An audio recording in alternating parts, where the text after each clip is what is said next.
I tell you what I know. England prevails. Clear the hall, sir.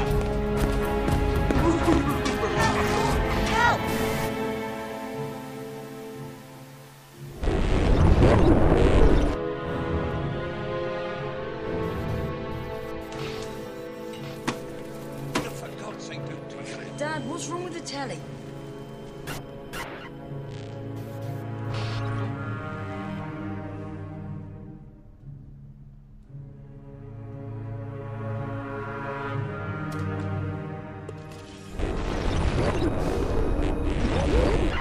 Good evening, London.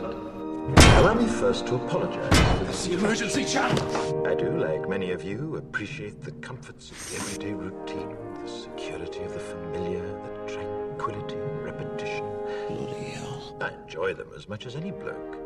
But in the spirit of commemoration, Who's that, Mum? whereby those important events of the past, usually associated with someone's death or the end of some awful bloody struggle, are celebrated with a nice holiday, I think we could mark this November the 5th, a day that is sadly no longer remembered, by taking some time out of our daily lives to sit down and have a little chat. There are, of course, those who do not want us to speak.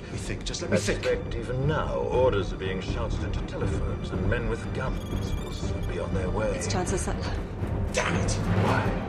Because while the truncheon may be used in lieu of conversation, words will always retain their power. Words offer the means to meaning, and for those who will listen, the enunciation of truth.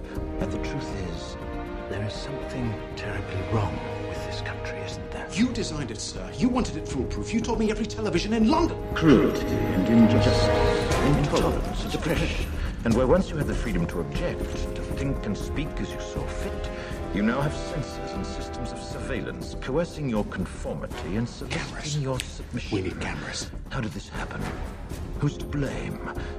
Well, certainly there are those who are more responsible than others, and they will be held accountable.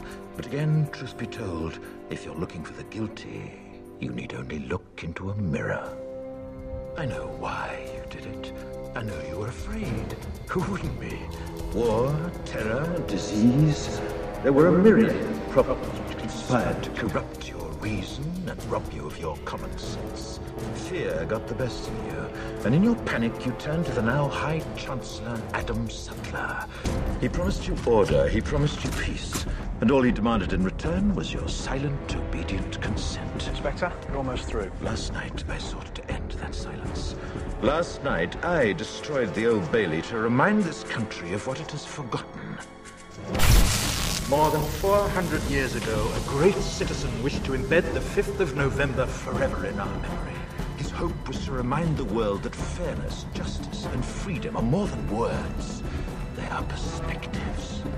So if you've seen nothing, if the crimes of this government remain unknown to you, then I would suggest that you allow the 5th of November to pass unmarked.